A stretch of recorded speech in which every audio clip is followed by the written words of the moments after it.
There we go. Hello, everyone. Welcome to another Mental Health Monday. I am super excited to be here tonight. As always, we are here live on both Twitch and YouTube, ready to talk tonight about something that we haven't talked about in a little while. We're talking about veterans, PTSD, burnout, and identity loss. And I don't think we've talked about that last one in the context of veterans before, so I'm excited to get into that. But today I am joined by Omar Ritter. He is a West Point grad, a Bronze Star recipient, and someone who has lived through what most of us only hear about in movies. Omar led soldiers in Iraq and Kosovo and then moved into the corporate world at places like JP Morgan and Wells Fargo. But his real transformation came after surviving an 18-hour brain surgery and finally confronting years of PTSD. He realized that the old playbook, just be tough, push through, doesn't actually work, and now he is on a mission to help veterans and high-performing professionals understand that real resilience isn't about grit alone. It's about gratitude, it's about authenticity, and having the courage to admit when you're struggling. So Omar, thank you so much for being here with us today. Thank you for having me on MommaFoxFire, and I look forward to getting into the conversation. And really, if I just help one person out today with my message, then my work has been fulfilled for today.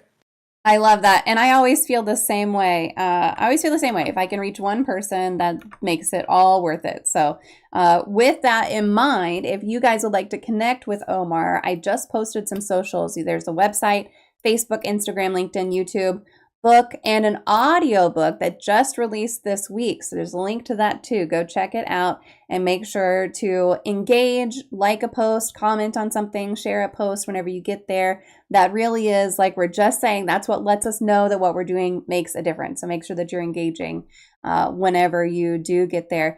We are talking, as I mentioned, about veterans, PTSD, burnout, and identity loss. So if you are here live and you would like to ask a question, I just opened the question queue. Feel free to drop your question into the chat and we'll make sure to get it addressed while we are here and live. And Omar, while we are kind of getting rolling here, I would love to know what inspired you to start sharing your story.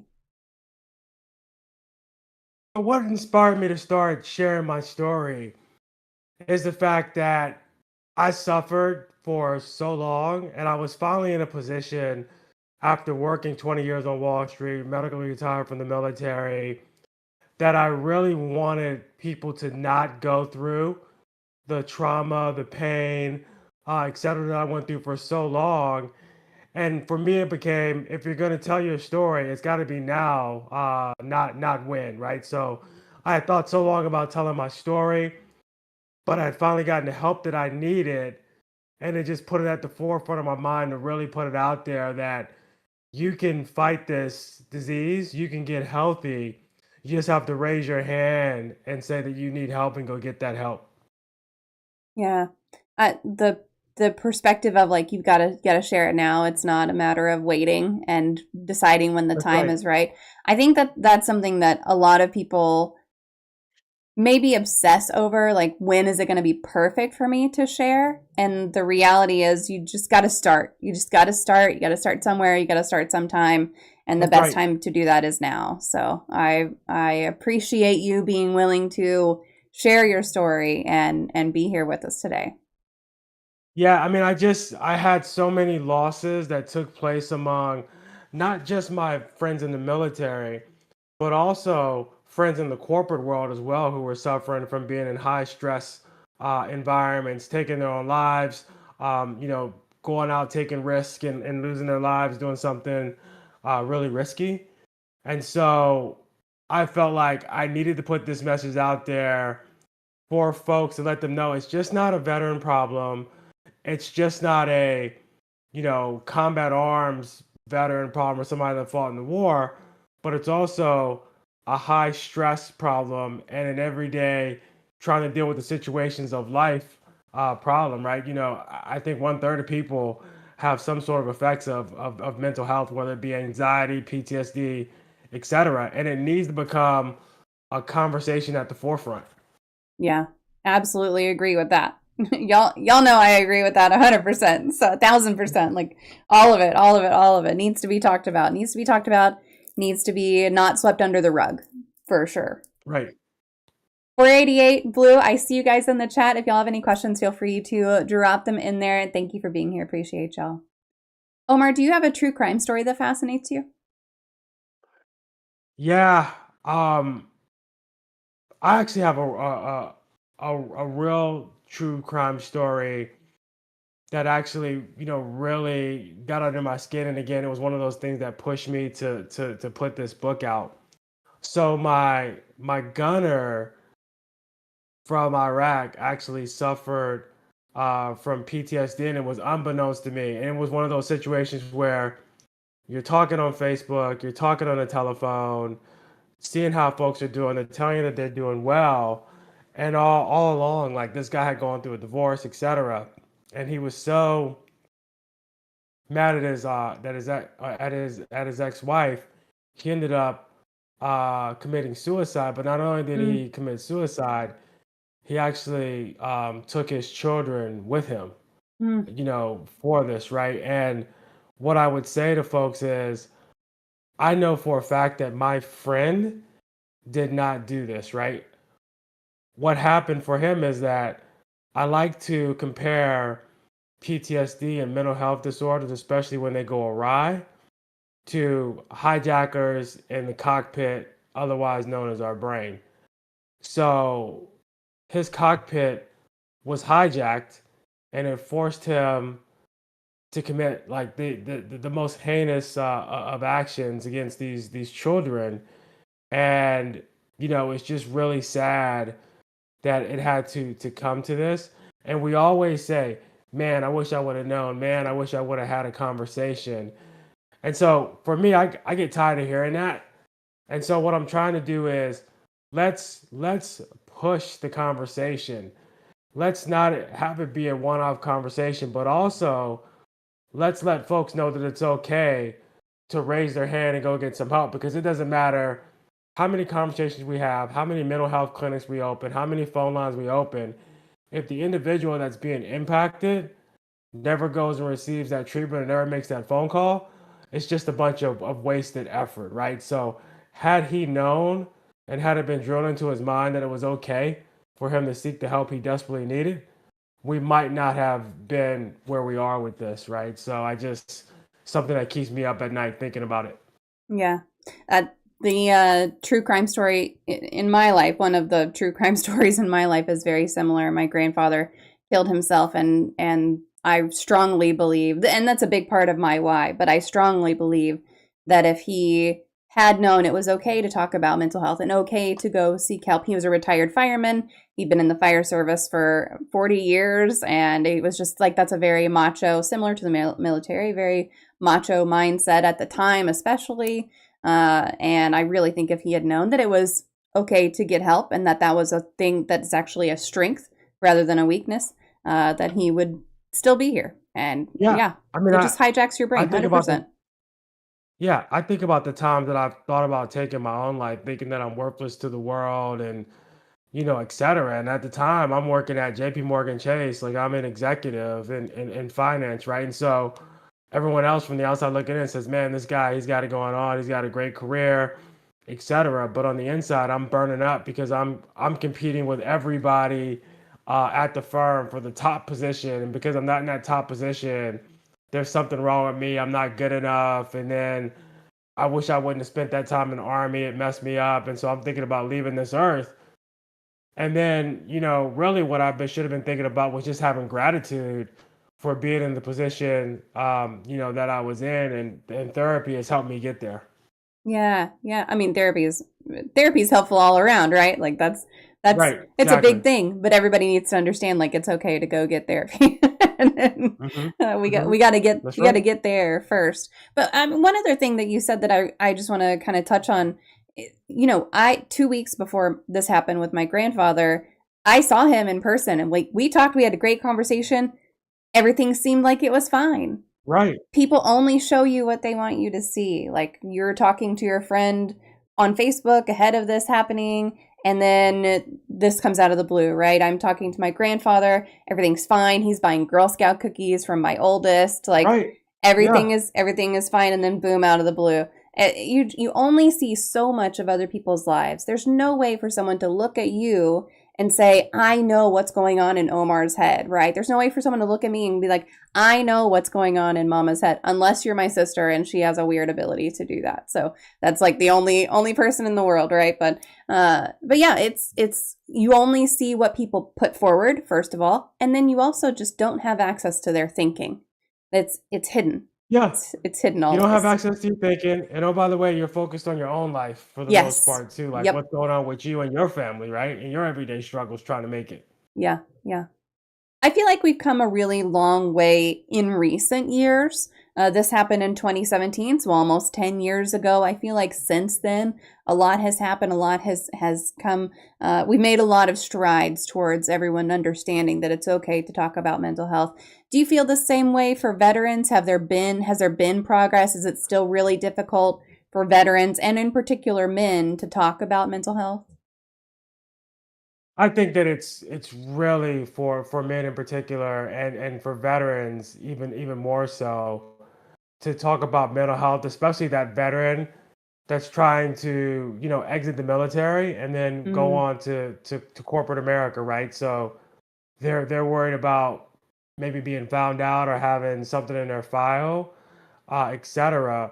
But I also think there's just not enough men out there who've been like through corporate careers or entrepreneurial careers, and even long-term veterans like has general sergeant majors, whatever, that are talking about this subject. I mean, we see the Lance Armstrongs, we see um, the movie stars talking about it. We see the 15-time gold medal swimmer, talking about their struggles. And what I like to think about is like, they can afford to talk about their mental health because in a way that kind of boosts the number of eyes looking at them, etc.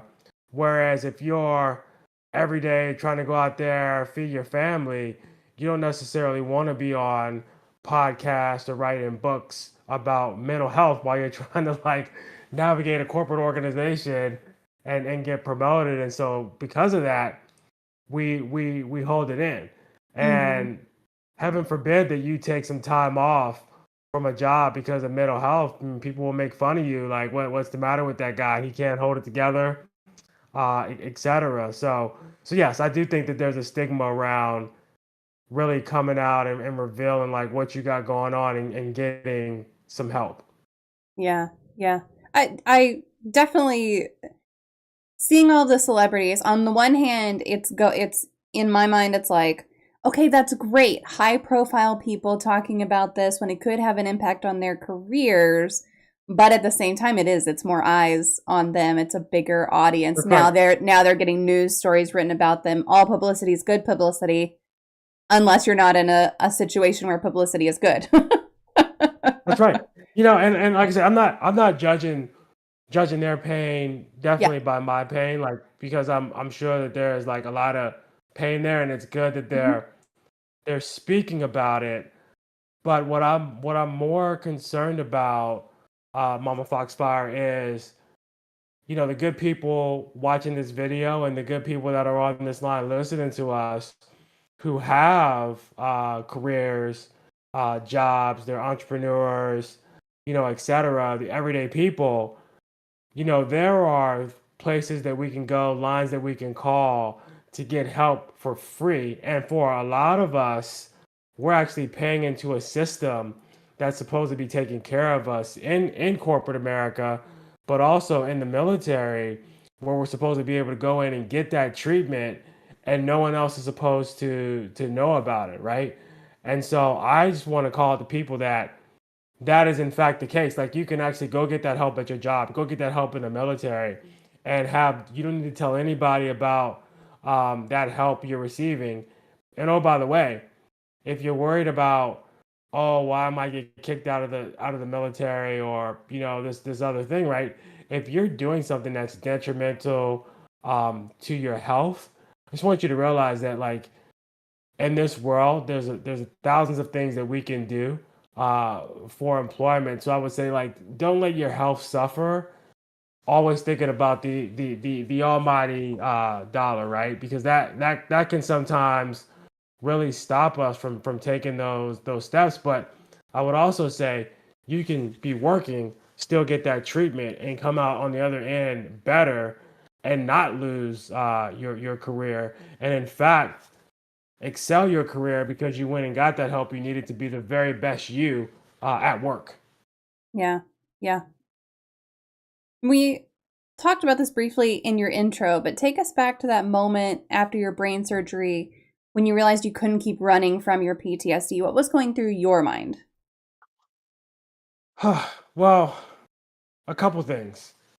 Number one, I was starting to address my PTSD at the time from the war in Iraq and being in Kosovo, and some of the battle scars that were in there.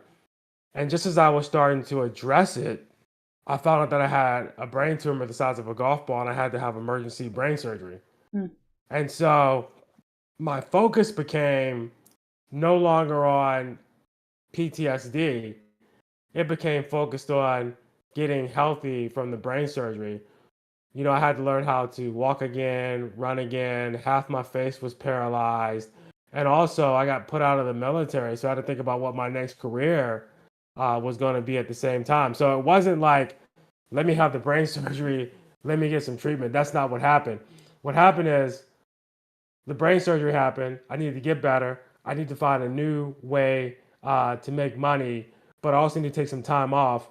What's going to solve that for me? And it became going to business school. So Mm. I threw a bunch of effort into getting healthy and going to business school.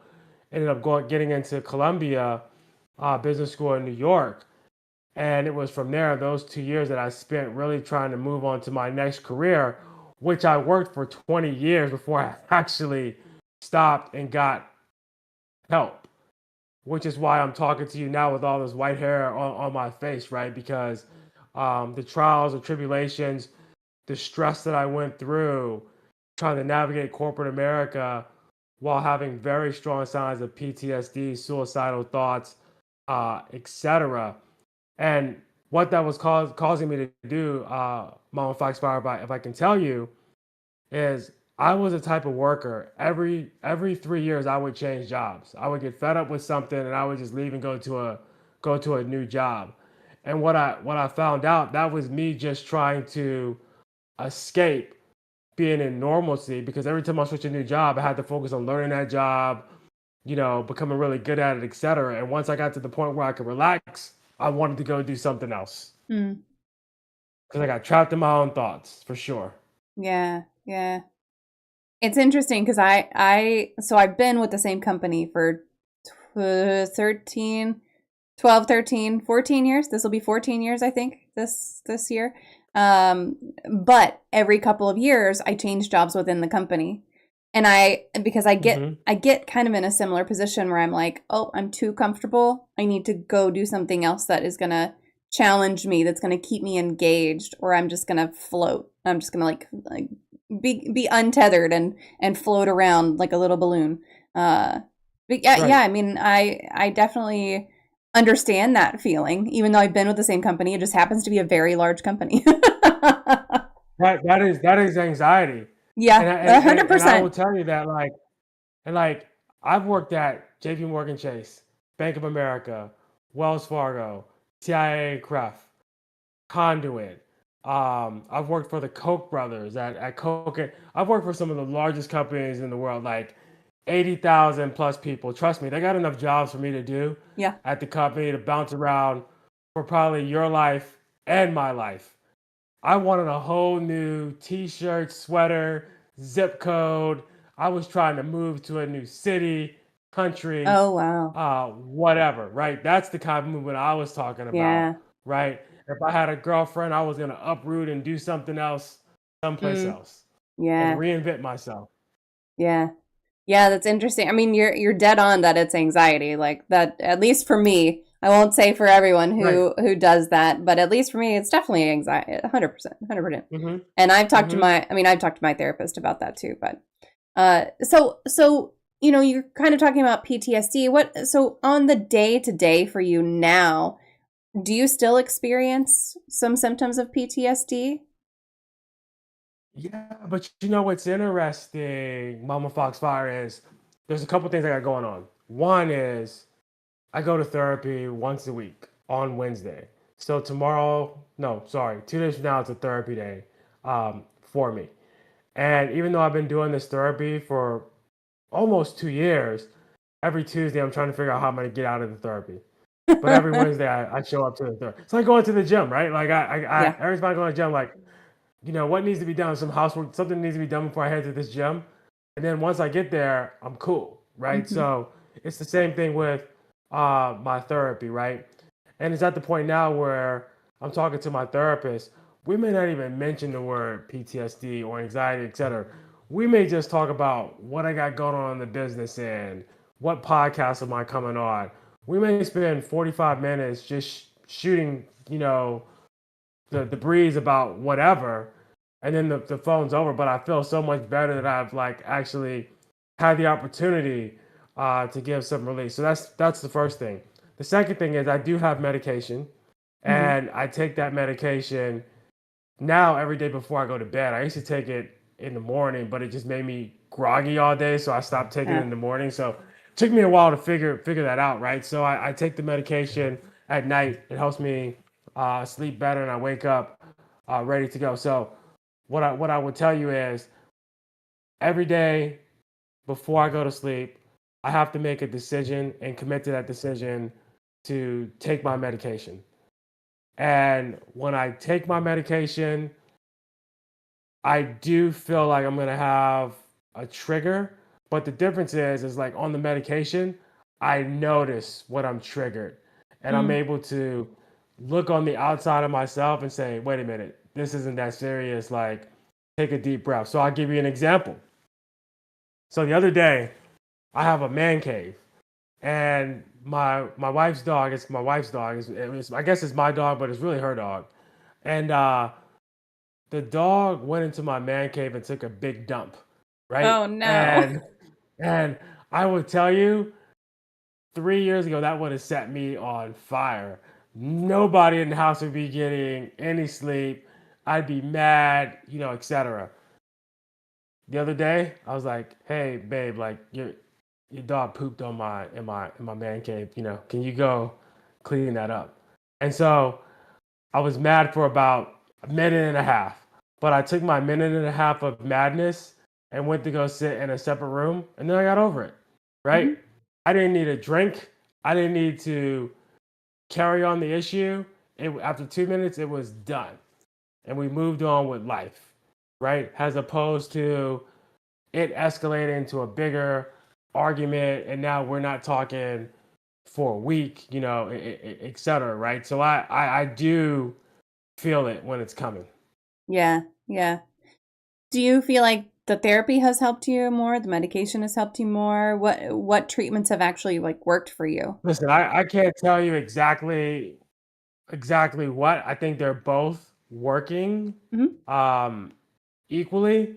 I don't think, for me at least, that therapy alone would do it, Hmm. right? I just need that extra umph that the medication gives to me and my brainwaves to say this is not a big deal. Yeah. And when I say this is not a big deal, I mean everything from the dog pooping in my man cave to somebody telling me I got this tight deadline that I need to meet. I'm able to step back and say, is it that serious? Or I love to be on time. In fact, I love to be ahead of time. And so even now, like running my own business, I like to over impress people. But even now, I'm like, wait a minute. We said this is going to be due on Wednesday. I'm not turning it on Monday. I might turn it on Tuesday night, but I'm definitely not going to like overexert, stay up till 3 a.m. to do this for no reason, right? So it's really helped me take a step back and stop being so hyper vigilant. Yeah. Yeah. And I can see it, and I can feel it. Hmm. Yep. Yeah, sometimes that medication is just what you need to help get it under control and maintain that control a little bit, for sure. Right, exactly. Even if it's the fact, I mean, it could probably be like a water pill or a fake medication. It Little still makes me think placebo. about, dude, what are you doing? Like, Yeah, you yeah. know, so it makes me think, man, you're taking this medication. There's no way you're supposed to be getting upset about this. Yeah. So before all of this, how much of your identity was wrapped up in being the guy who could handle anything? And what happened when that identity started cracking? Huh. Yeah, my identity was the guy who just gets things done. Yeah. Like, no matter whether it's at 3 a.m. in the morning, whatever, I just get things done. And it made me a successful banker. I mean, I can remember my managing director when I was working in investment banking say, "Hey, I got a 6 a.m. flight. I need these documents dropped off to me at 3 a.m. Sure, boss. Give me the passcode to your house. It'll be right there." Right? So I'd finish the work, take a black car, to his home, passcode in his gate, drop the documents, and he would have those documents, and I'd be Wow. back up at work the next day at 9 a.m. I've had times where I would stay overnight at work, grind, go down to Brooks Brothers, buy a suit, and come back to the office with no sleep. I've also had nights where I've worked till 1 a.m., 2 a.m., and said, "Hey, man, let's go clubbing. Like, we're in New York. Let's go hit the club. Let's party all night, and I'll come back to work the next day with no sleep," right? And so that was the life that I was living. Like, wherever somebody needs me to be, I'm going to be there. Whoever I need to support, whether that's my boss or a team member, etc. Like, I'm going to be there to help them out.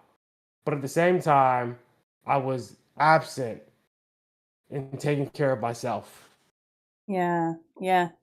Very external. I mean, that being driven by external factors is a huge thing, right? Like just the kind of like, okay, you need this to be done. I can get it done, whatever it takes. Fine. Like I, I'm your man, right? I'll get it. I'll get it done. That's right. So what That's right. And happened? I wanted to be the man. I wanted a plaque, a statue, whatever they were Yep. handing out. You know, employee of the month, whatever it was. I wanted it. Yeah. So what happened that identity started breaking down for you?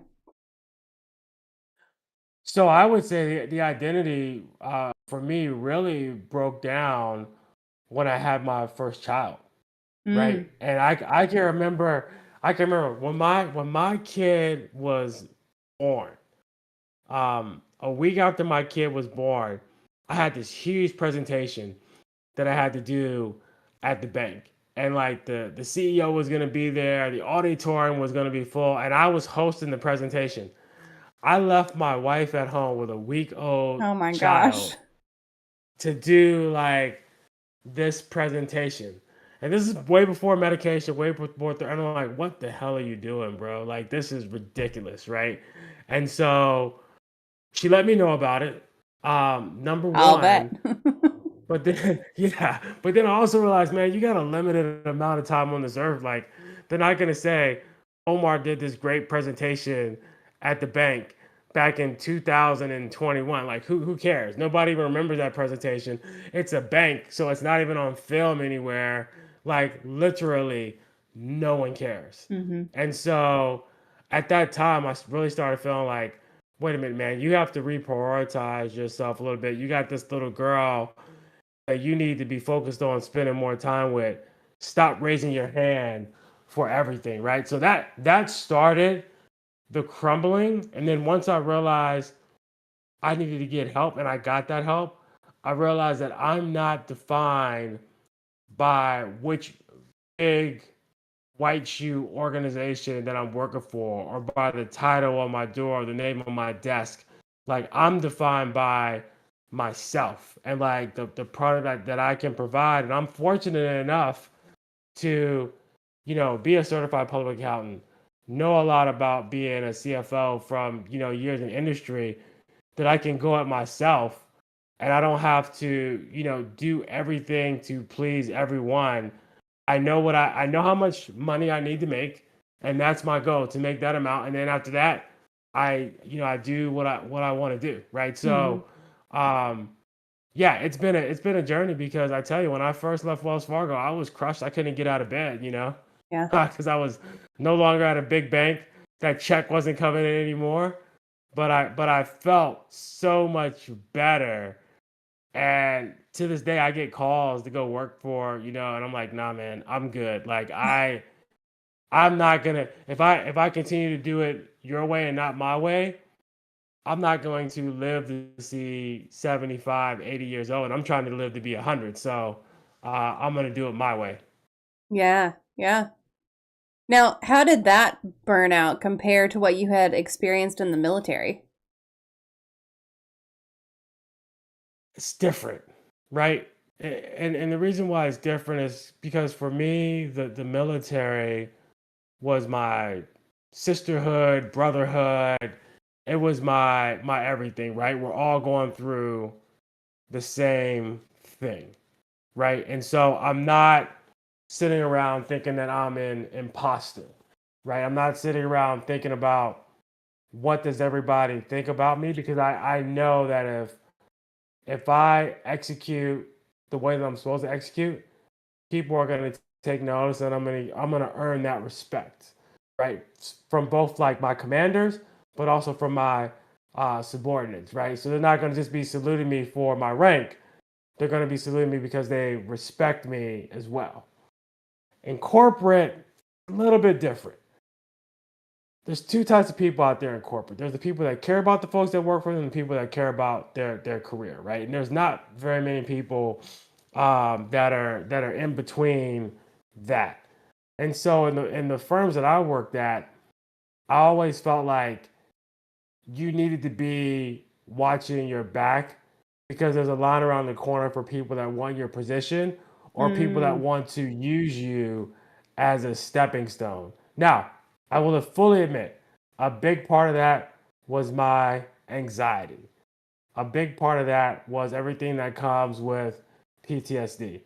But it was still out there, and people that did not go to the military or fight in a war are still suffering from all of the politics that goes on at various companies in the United States, specifically large, companies, right, where people do sometimes use you to advance their own cause. And so, the difference was in the military, I'm with my brothers and sisters, and in the corporate world, sometimes you feel like you're on an island just trying to get by, and there's not a whole lot of support there, because in the past they didn't really market that well-being, that support. Like that's a big thing they're talking about now, but even 5 years ago they weren't talking about that. yeah. Is there a big difference between burnout and just being tired or stressed? Huge difference. Like being tired, you get some sleep, you feel good, right? And so if you're tired, take your vacation and go take a nap. Like you have vacation days, take them, go take a nap. Stress, I mean, your body, like if you're tired, you just want to go to sleep. If you're stressed out, it can come out in so many ways: headaches, weird illnesses, sorenesses across like your body. It can start to affect your relationships with your loved ones, family, etc. Right? Nobody ever messes up a relationship with a family member just because they need a nap. It doesn't happen, right? And so, um, stress can just rear its ugly head. I can remember being 35 years old and in perfect shape, just so stressed out. I woke up one day and my back just went out on me because I was just stressed, and there was no reason. I Mhm. didn't have back issues, just my back just went out on me because I was so stressed that I had a sharp pain going from my neck down to my back. So, stress is serious. People die from stress. Heart attacks are caused from stress. Aneurysms are caused from stress, right? And so we really got to take a step back and say, stress can lead to things that can really unlife you very quickly, Yeah. right? And that's even a little bit different from what we're talking about, PTSD, anxiety, which add on to the stress, make it seem like super stress. by the way, right? And so anybody can get stressed out. You don't need to have anxiety or PTSD or whatever, but you have to definitely keep an eye on stress. It's just not too much stress is just not worth it. Yeah, yeah. And boy, your body does manifest it in some weird ways too. I've Oh yeah. looked back at some periods of stress in my life and I'm like, huh, I'll bet that was actually stress related. That I'll bet that, that rash that I had was actually just stress related because boy, it sure did go away pretty quick after I got out of that Yeah, situation. And it that's does, right. like, That's right. aches and pains and inflammation, even like there's all kinds of studies and everything that talk about stress and the stress hormones in your body and what they do to interact with your organs, what they do to interact with your nervous system. All of it is connected, and it just all kind of goes through there. Right. I mean, it's your body telling you, dude, or Yeah, slow down. Like, so I'm giving you a warning sign. Please heed the warning sign that I'm giving you. 100%, 100%. A lot of veterans talk about losing their sense of purpose after leaving service. And I know that you went from leading troops and now we're talking about you in the corporate world. What was that transition like for you? For me, I felt like it was a good transition, but not for the reasons that folks may think, right? So when I got out of the military, I knew that I needed something else to give me purpose.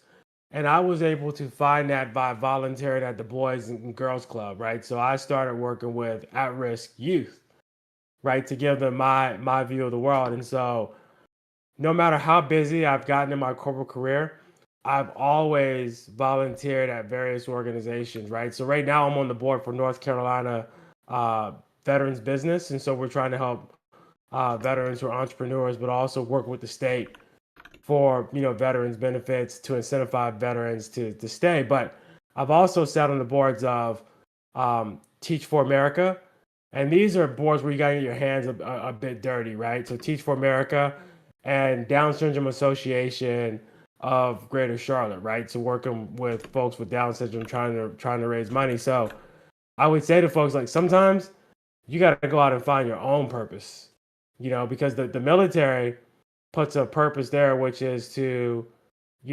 protect this great nation, serve this great nation. So you need to go far to do that. You put that uniform on, people are telling you thank you for your service. You're doing a job for this country. So now you have purpose and your job, like they're connected, right? Now you get out of the military, you go to a bank. No, you're there to make money, right? That's your that's your job, to make money. You have a purpose, right? It's to make money.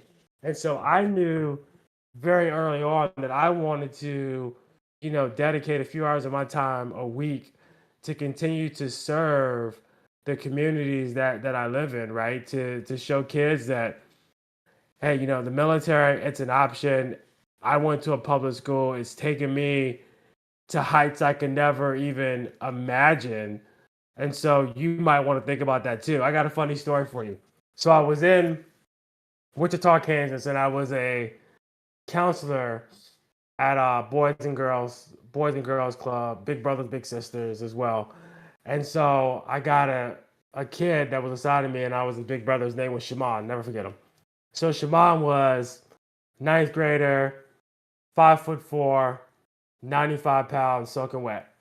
And I said to him, I said, "Hey man, so what do you want to do when you grow up? Like, what's your plans post high school?" And he's like, "Oh, I want to go to the NBA." And so I look at him, not to bust his bubble, but I was like, "Hey man, just so you know, like, you're 5'4", you're not on the basketball team at the school, you didn't make the team. I don't know if that's an option for you." But I said, "Hey man, maybe I'm incorrect. So this is what I want you to do.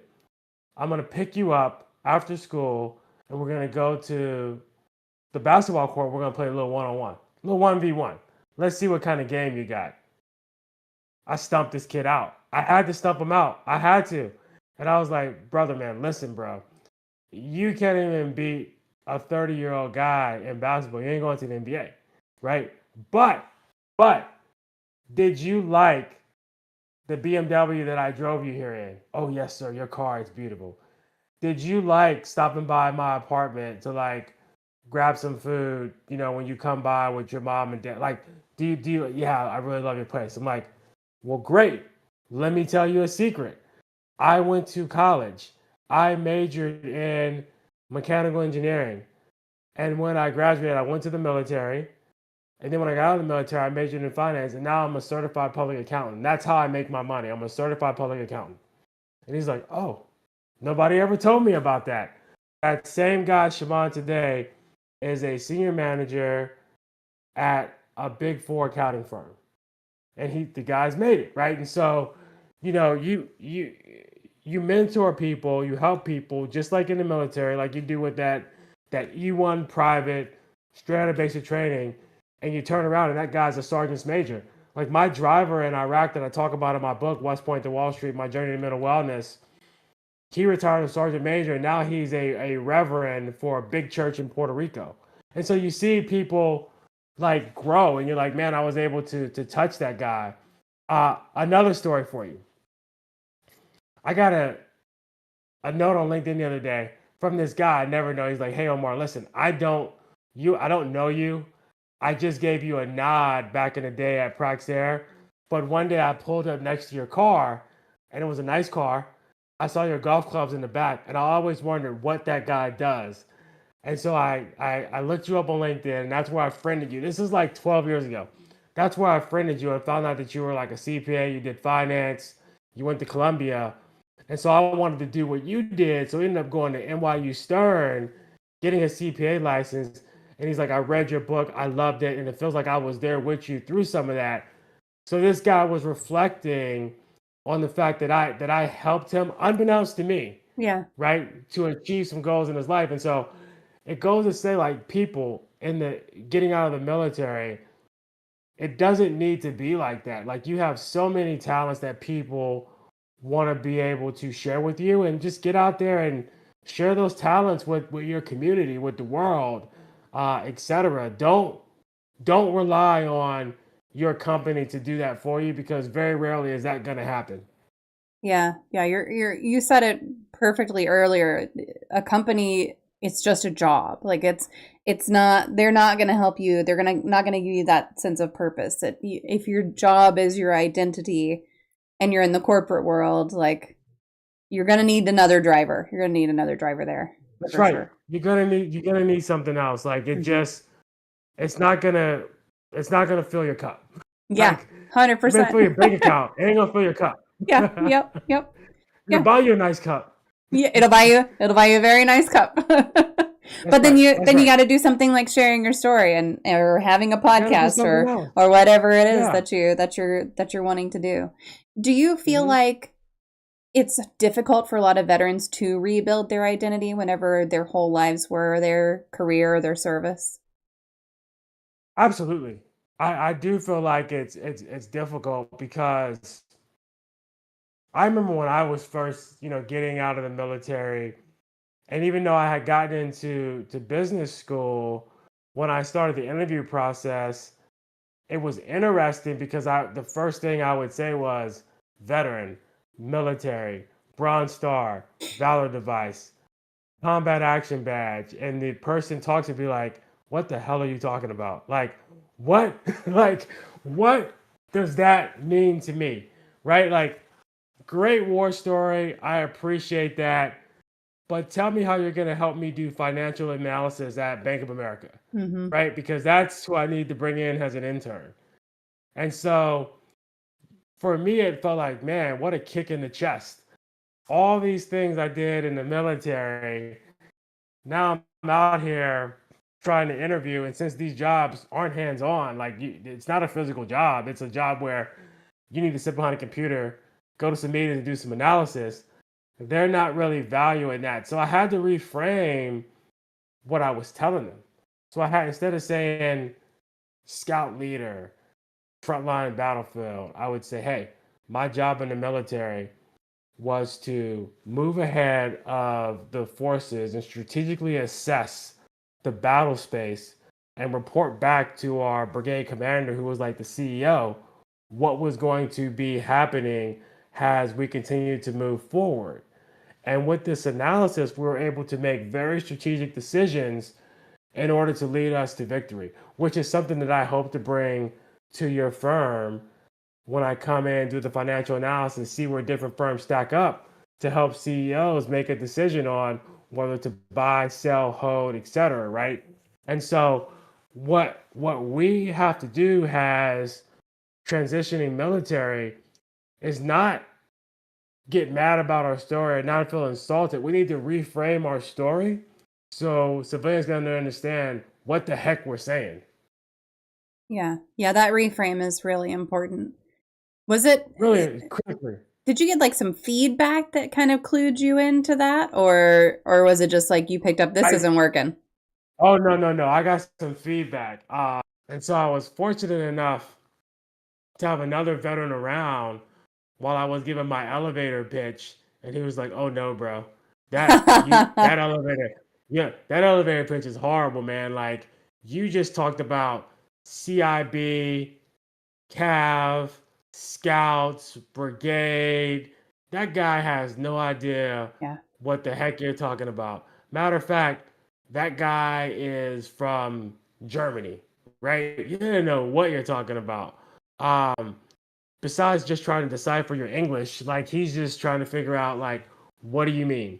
And so he was like, he informed me, I need you to go back to your hotel room, work on your pitch, and don't come back down here and network until you're done with it. Because what you're gonna do is really soil your story, and you're going to take away from the value that you can provide these companies in terms of leadership, mentorship, stability, and maturity, right? And so you Yeah. need to focus on those things.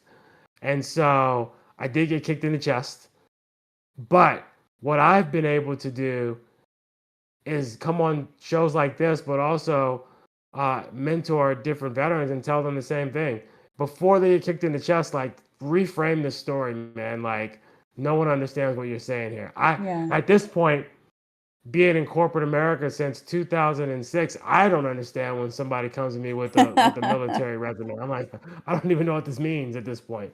Yeah. Yeah. So we had a great community question that was sent in ahead of time. It's a little bit long, but I'm just gonna read what was sent. Talking about mental health and gratitude sounds good in theory, but in the military, showing weakness like that gets you passed over for promotions. How much do you have to temper the advice you give now versus the advice you would give to someone still active in the military?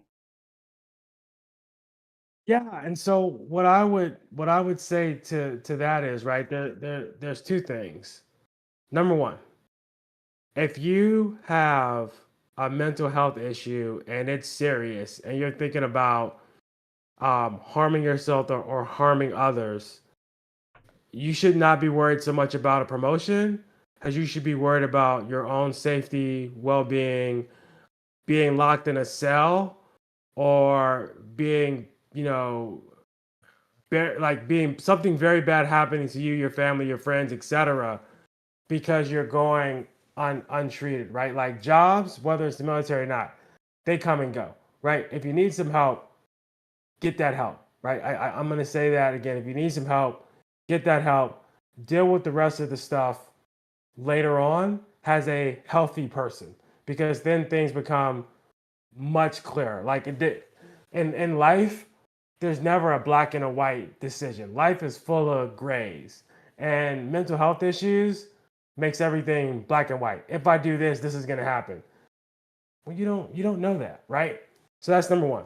Number two, what I would say is, you can get that help without telling anybody, right? You can go to the military hospital, see a therapist, and start having some therapy sessions, whether it's in person, on phone, via Zoom, etc.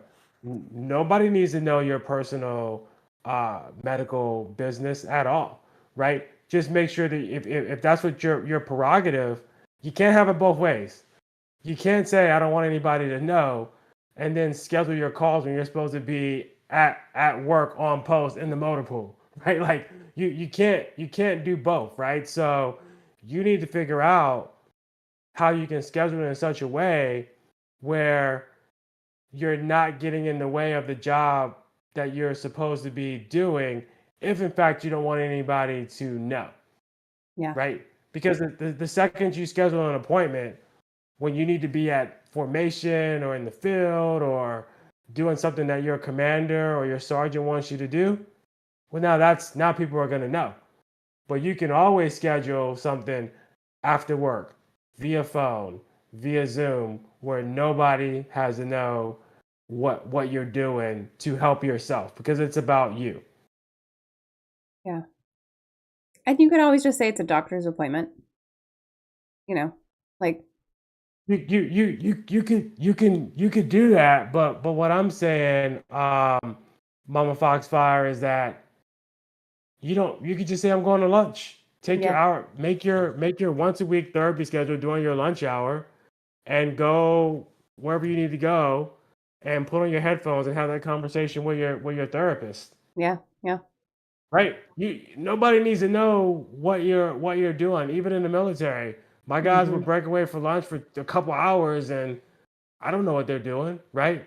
You could even have therapy sessions on the weekend. There's all kinds of virtual ways to do these things now. And oh, by the way, TRICARE pays for these things.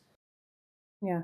So I guess what I'm saying is there's no excuse not to get treatment. That, oh, I need to be tough in the military.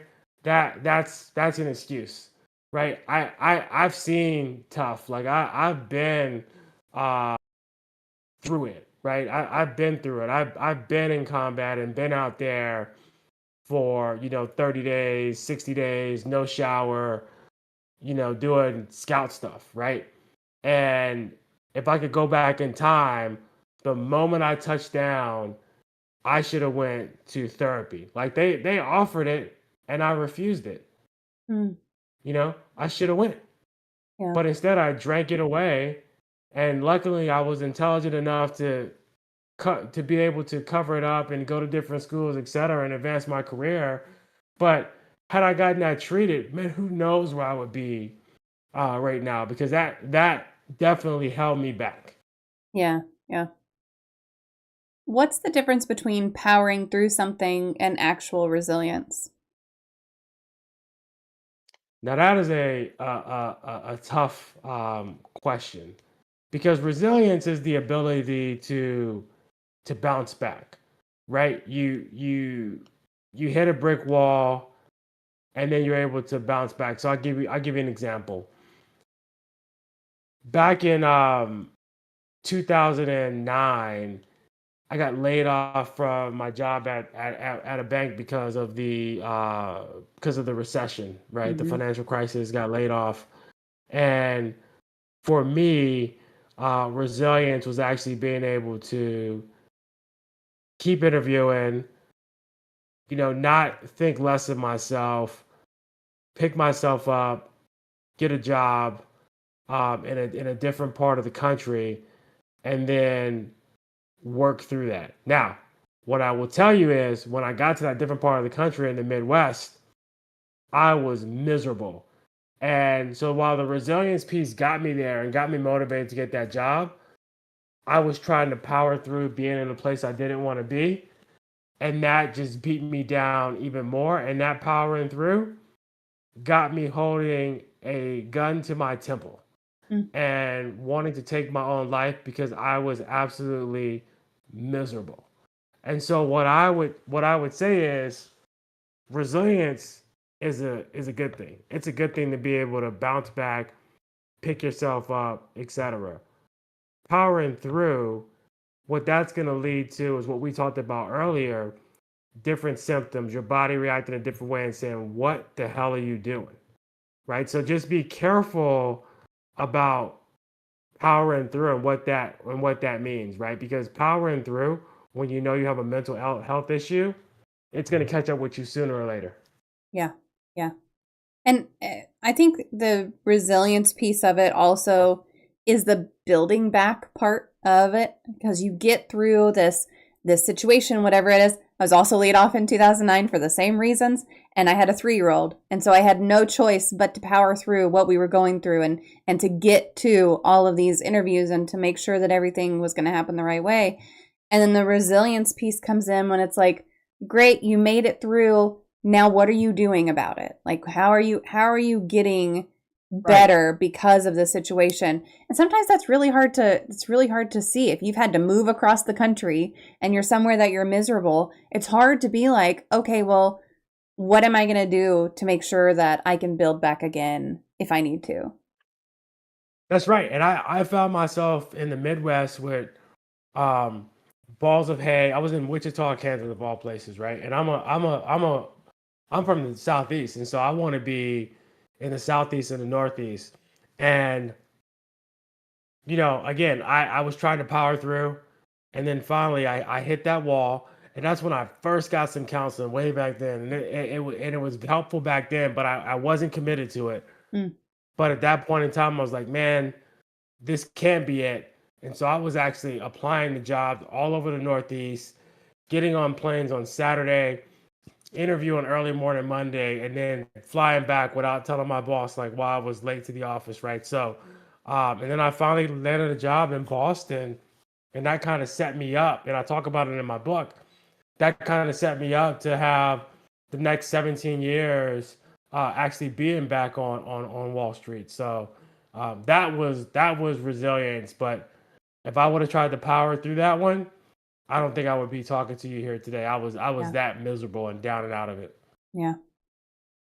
What does gratitude practice look like for you now? Is it journaling? Is it meditation? Is it something else? So for me, a big piece of gratitude was writing my book, right? So having the ability to share my story, but also gratitude. I'm an adjunct professor at UNC Charlotte, and so I get to go in twice a week and teach young people about accounting and finance, but I'm also giving them lessons on life, and I'm actually having the mental health conversation with them. I told you earlier that today my daughter, I have a 3-year-old, was out of daycare today, and we went to the bounce house and we jumped around. We just had a blast. So much of a blast that we came home. She was like, I need to take it. She told me she needed to take a nap, right? And so, I mean, I'm just so grateful that I'm here today to experience those things, and that I was able to kick those terrorists out of the cockpit of my brain and not have me do something out of the ordinary for me, to myself, or to someone else that the world and myself will regret, right? And so I'm just grateful to have that opportunity to talk to my therapist, to get the help that I needed, to have this conversation with you, and to see like the world for what it really is, and not what I think it is due to my anxiety, depression, etc. Yeah. Yeah. If there's someone listening right now who knows that they're struggling, they've recognized it within themselves, but they haven't admitted it to anyone else yet, what would you say to them?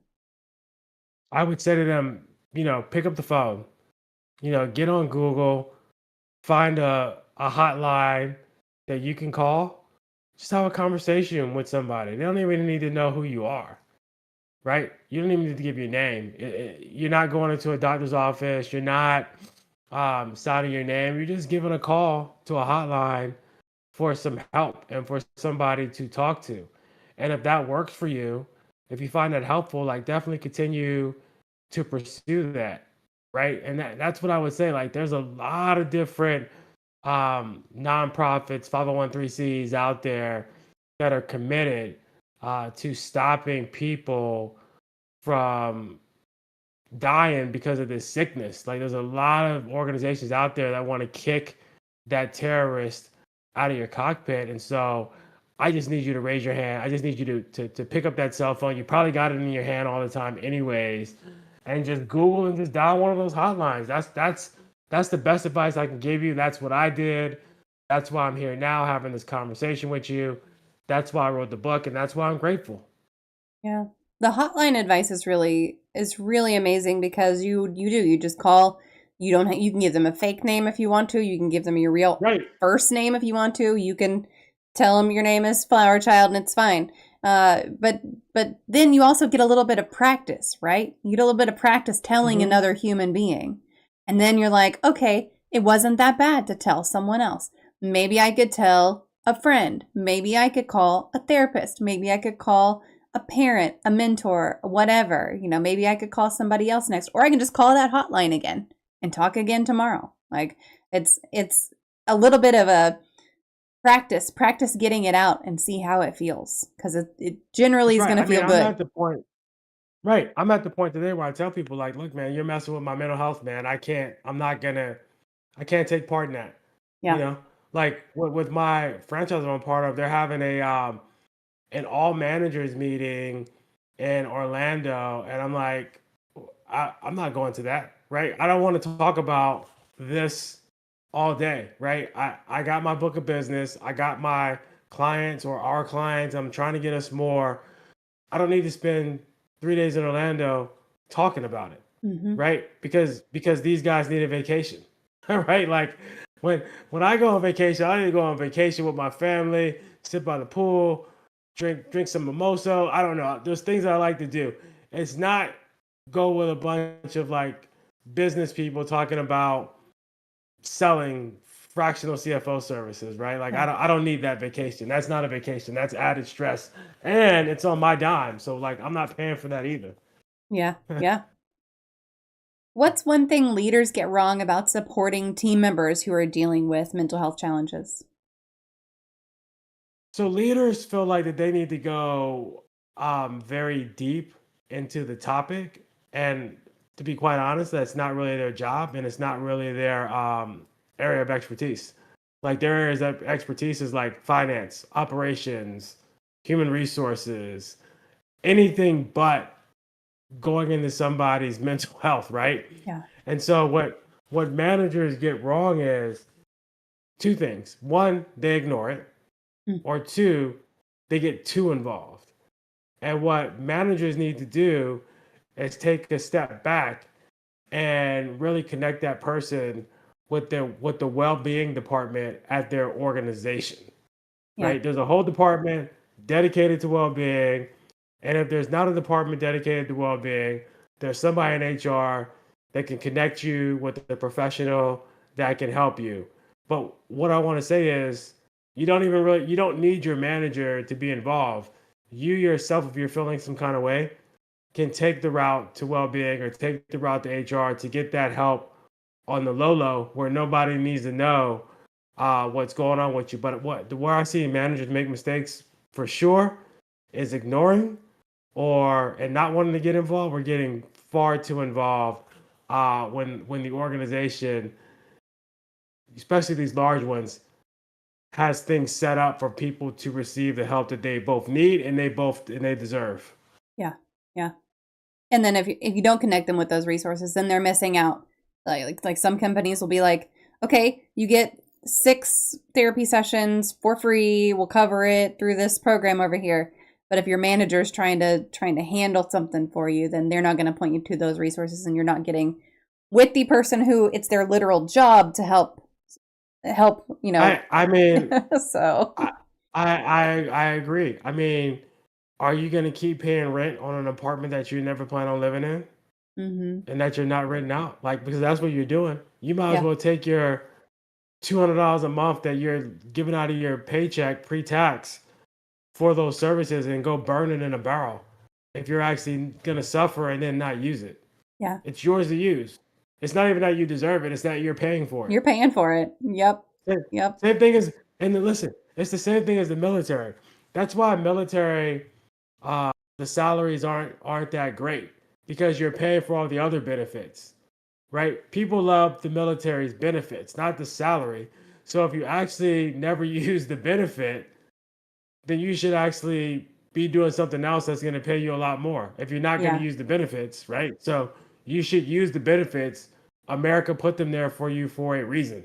Yeah. It's part of your compensation package. Just because it's not part of your That's right. salary Doesn't mean it's not part of your compensation package. So That's right. gotta keep Exactly. that in mind. Exactly.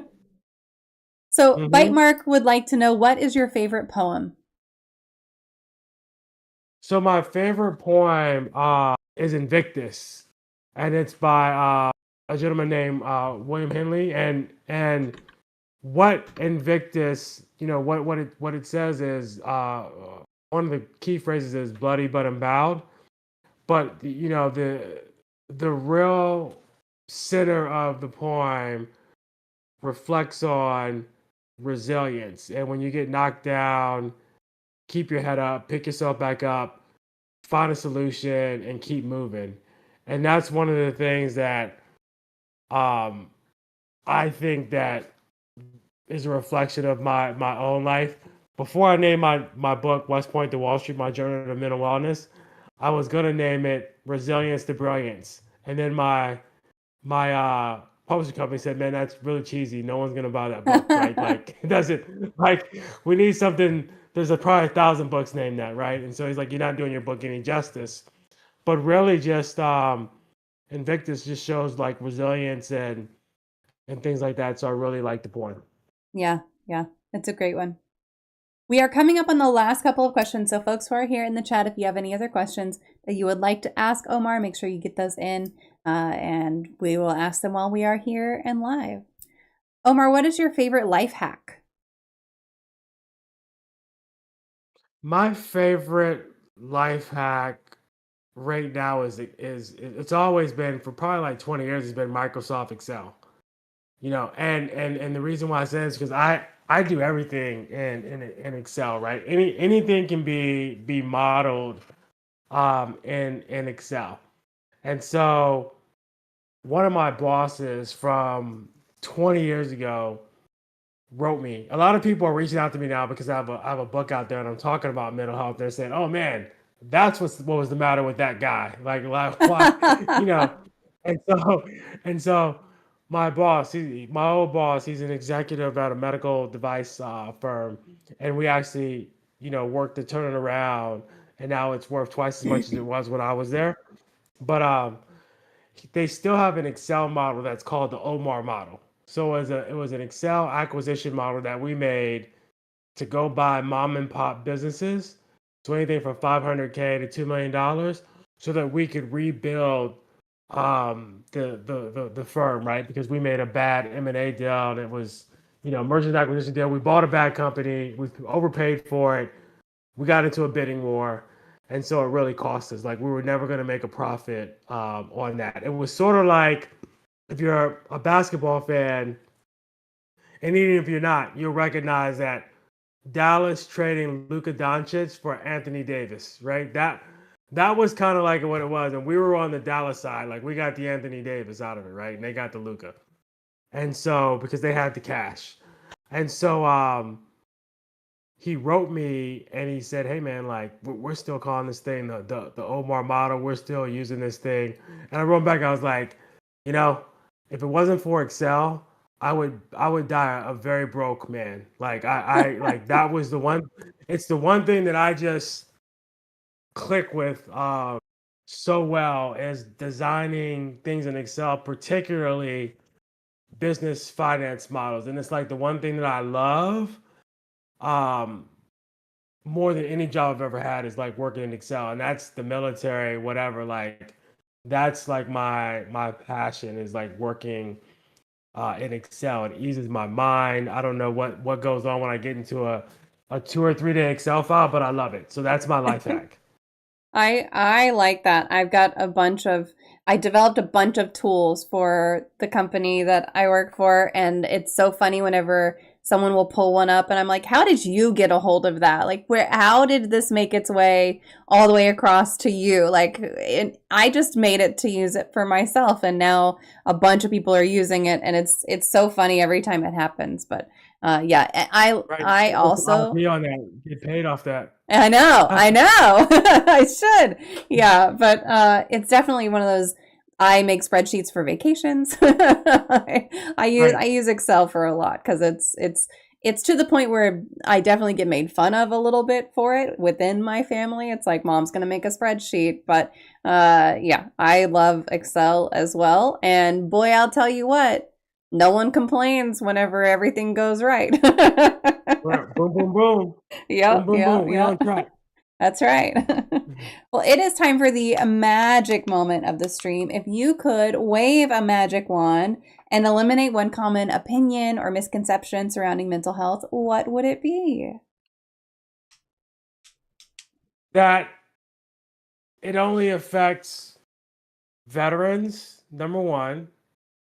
But I want to add on to that and say that only a few people suffer from it. Like this mental health is a pandemic, epidemic. Like it Yeah. is throughout our society.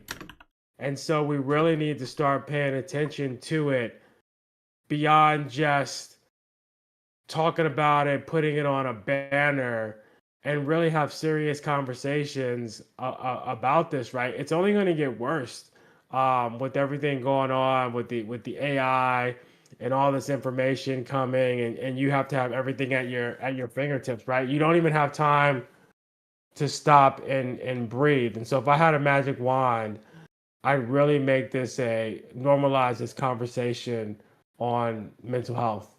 Yeah, absolutely. The statistics on that are when you put it into perspective, it's like 1 in 5 US adults will Mm-hmm. experience some type of mental illness in any given year. If you expand that across a lifetime, it's 1 in 2. So if it's not you, it's someone you love. Like that's it. Right. That's it. Right. So everyone is impacted. Because if you're not experiencing the mental illness, then someone you love is, and you should know how to support them. You should talk to them about it. And so yeah, yep, 100%. And even if you can't, and one way you can support them is by, even if you can't talk to them about it, making them call in to somebody that can professionally talk to them about Yes. it as well. Yep. Absolutely. Absolutely. Well, Omar, I'm going to post all of your links one more time. That includes the link to the audiobook that just came out this week. So I'm going to get those Thank posted. you. While I do that, I'm going to just give you the floor for a little bit, talk about anything you would like to talk about, resources, anything you got going on that you want to throw out there, and I'll get all these links posted. Yeah, again, the one thing that I want to talk to folks about is just recognizing that there's a ton of resources out there for folks that are having mental health issues or just want somebody to talk to. And I actually put those resources in my book, West Point to Wall Street: My Journey to Mental Wellness. There's a tab that shows those resources, but also you can Google these various resources. And as a matter of fact, I'm going to be talking at the Stop Soldier Suicide conference here in Charlotte in April. And that's just Stop Soldier Suicide. It's just another one of those resources, for individuals out here to really combat, again, this epidemic, this pandemic of folks getting their brains hijacked and doing things that they would not necessarily do due to mental health disorder. So would really like you to think about that, really try to reframe this mental health conversation to a conversation that's just worth having, and being able to point people to various free places where they can get help. But also, if you're in the military, if you're in corporate, recognize that this help for your health is part of your benefit package. So don't be afraid to use something that you're already paying into. Yep. And I love framing it. I love the frame of that to say like it's part of your package. Use it. You're already paying for it. That's right. You might as well get Yep. everything that you're paying for. That's right. Well, thank you so much for taking the time out of your evening to join us today. I really appreciate you being here and sharing your story and talking about mental health and veterans and burnout and identity loss and all of these things that don't get talked about enough. So just thank you, thank you, thank you for joining us today. Thank you. You have a great night. I really appreciate your time. Yeah, thanks. Thanks so much for being here. Those of you who are still here with us, give me just a minute to disconnect with Omar and I will be right back. Stick around. Thank you.